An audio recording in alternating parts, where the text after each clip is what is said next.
tusimame imara, tuwapo tunakusifu, vipofu waone. Akabijya rero nuko tugiye gutangwa kuririmba abagwayi bagakira, tugiye gutangura kuririmba impumyi zikabona, tugiye gutangura kuririmba abafise ibibazo bakavaho bishuwe. Ico ni cambere. Ikigira kabiri, muri Mega Gospel Festival buri ntara mu ntara zitanu ziza z'igihugu twatoye umuririmbyi umwe akorera hariya mu ntara bikora neza, azoza guseruka ayi Bujumbura. Ku mukristo abushitse kirazira kwinjira mu ishengero atashika ngufise. Uri umukristo abushitse ico kirazira. Rero ku mufanzi w'umuririmbyi kirazira kwinjira muri concert y'umuririmbyi wemera ukunda atatikete ufise, kuko umuririmbyi afise ishengero. God bless you. Myaka itari mike nari mazi Buraya muri Australia, nagerageje kushira umuziki wa gospel hariya, ko nasanze abantu barajyana nikamusha genzi vijana wakasimama.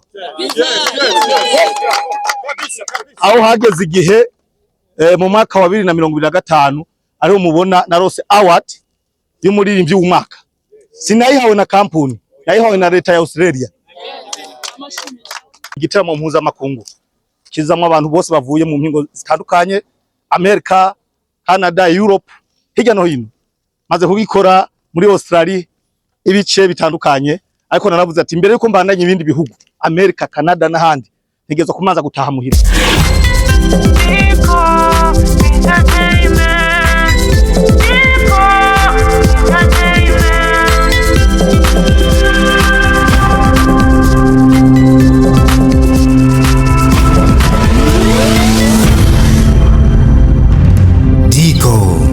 Entertainment. Oh yeah, alright. Hano ni ku kibuga c'indege ca Bujumbura citiriwe Melchior Ndadaye. Of course hari haramutse hakigwa no muririmbyi mpuzamakungu w'umurundi yitwa Denilson, azwi cyane nk'amaguru, binatewe n'indirimbo nyinshi yagiye akora zamenyekanye. Nuno mugabo yaramaze imyaka yarurirwa muri 20 ari hanze y'igihugu, ariko aravuga ati muhira bari muhira mu gihugu c'amavuko, abari mu gihugu c'amavuko reka mbanze nsubire ndabo uko bimeze. Noneho ntiyazanywe no kuramukanya vyonyene, ubona yuko azanywe n'igikorwa kinini kiremereye cyane. Bimwe mu bikorwa yagiye akorera muri Australia, aravuga ati reka ndabijane no muri Afrika, ndabishikane muri East Africa, neza na neza muhira mu Burundi, kugira ivyo abandi bariko baramura hanze n'abarundi bene wacu, abarundi bavukanye nabo babironke. Kubona ko ari igikorwa kinini kimuzanye, harimo kuduza bamwe mu baririmbyi, harimo gutanga ubutumwa n'umunezero ku bafana bamutegereje. Ubona yuko yamaze gushika. Nuno mugabo yakiriwe n'isinzi ry'abantu, yakiriwe nk'umwami. Ubona yuko ari umwe mu bantu kabisa bafise public nini batigeze batakaza. Noneho mu gisata ca gospel agifise izina rinini. Ni mu giteramo kinini cyane, ni festival mpuzamakungu izobera kuri CLM neza na neza igenekezo rya 17 ukwezi kwa gatanu. Aruzoba gwambikanye akubwira ati karibu mwese, show izoba ari show. Reka tubane tunamwiyumvire, kumve vyatangarije hano hantu. Noneho umenye byinshi kuri no mugabo yitwa Maguru, unamenye byinshi kuri no festival igiye kuba. Of course turi kibuga c'indege gikuru ca Bujumbura, neza na neza ikibuga bitiye Melchior Ndadaye, byose niho biba biriko birabera.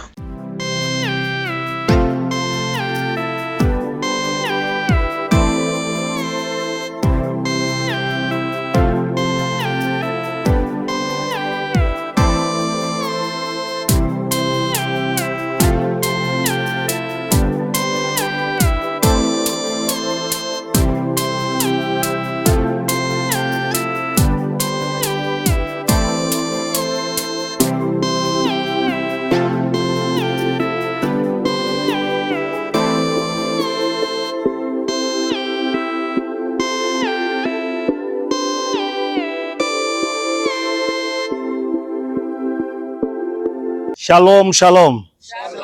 Abarundi kazi, shalom, shalom. Niho muri ndi wa undi sinahindutse, ahubwo narongereje. Kubw'ivyo Imana ibahezagire. mu mahanga ni mu mahanga. Hama nari nkumbuye umuryango wanje duhereye kuri mama Kipenzi yashitse ngaha. Uyu niwe iyo ambuze iminsi 2 abaza abagenzi banje ati mbega umuhungu wanje arakomeye. Mungu akubariki sana. Kuza nyota ya mataifa. Baba nyovu y'ikiganje. Mungu awabariki. Abazani akaganuke. Kiyo mvuye sinagiye kwicara, narakoze. Aho mu myaka itari mike nari maze Buraya muri Australia, nagerageje kushira umuziki wa gospel hariya, ko nasanze abantu barajyana, nikamusha genzi vijana wakasimama. Aho hageze igihe mu mwaka wa 2025 ariho mubona narose award y'umuririmbyi w'umwaka. Sinayihawe na kampuni, nayihawe na leta ya Australia. Si kampuni yayimpaye, ntituvyitiranye. Kubw'ivyo rero ikigira kabiri ni ile ruga ya mwaka wa rurimi rw'umwaka, Mega Gospel Festival. Ni igiteramo natanguriye mu mahanga, maze kugikora mu ntara zibiri. Ni igiteramo mpuzamakungu kizamwe abantu bose bavuye mu mpingo zitandukanye, Amerika, Canada, Europe, hirya no hino. Maze kugikora muri Australia ibice bitandukanye, ariko naravuze ati mbere yuko mbandanye ibindi bihugu Amerika, Canada n'ahandi, ntegezo kumanza gutaha muhira, nongere mure na bamwe twahimbariza hamwe, tongere turamukanye, tongere twibukanye bya bindi.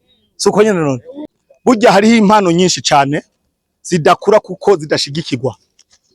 Hariho n'abandi bashobora kuba bafise impano ariko ntibashobore kuzigaragaza kuko ataho bazigaragariza.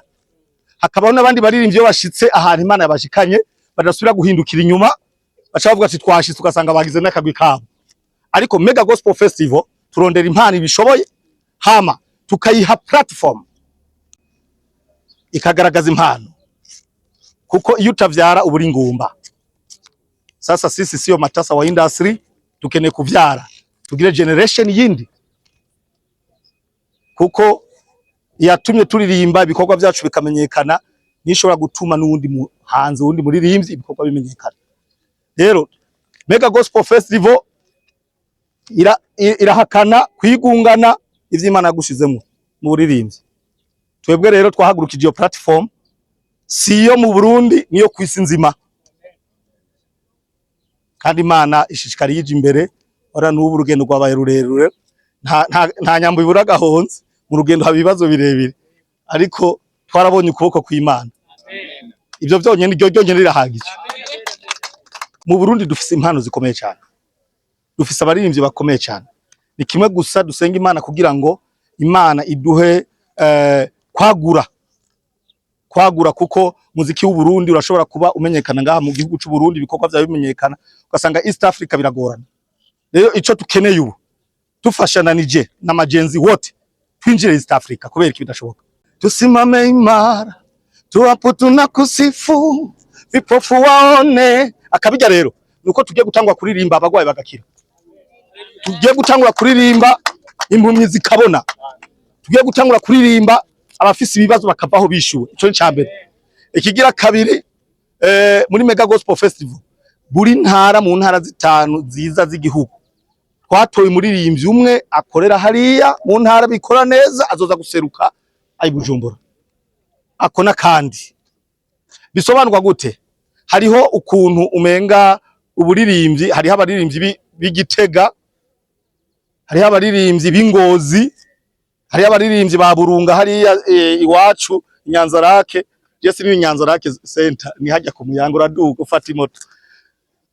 Rero bisobanurwa gute? Ubu dukeneye ko za mpano nazo zimanuka mu gisagara, abantu bagasangira stage, abantu bakagaragaza impano. Hari impano zishobora kuba ziri hariya tutazi, ariko zije so ufasha abantu bakazimenya, abasupportinga bakazisupportinga, abantu bagahimbariza hamwe. Rero hari ama surprise mzoronka mutari mwiteguriye. Rero ivyo navyo ntibibe batume muvuga muti hari abarindi tutabonye n'abandi. Hari abandi bashobora kuba surprise mu biteramo. Ku mukristo abushitse kirazira kwinjira mu ishengero atashika ngufise. Uri umukristo abushitse, ico kirazira. Rero ku mufanzi w'umuririmbyi kirazira kwinjira muri concert y'umuririmbyi wemera ukunda atatike tufise, kuko umuririmbyi afise ishengero. God bless you. Azokwinjira kurangahere. Twagize nomo azoba ari 5,000, babandi rero bavuga bati jewe nkeneye gufata ikibanza ciza 50,000.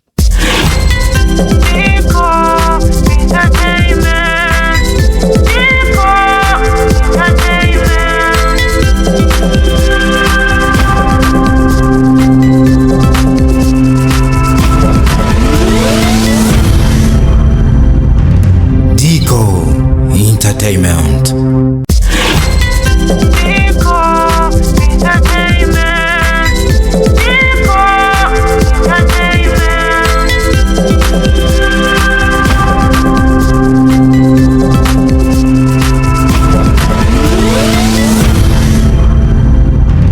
Dico Entertainment.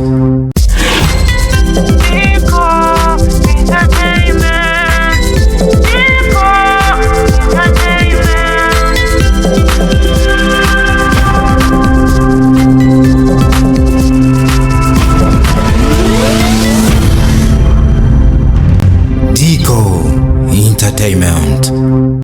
Dico Entertainment.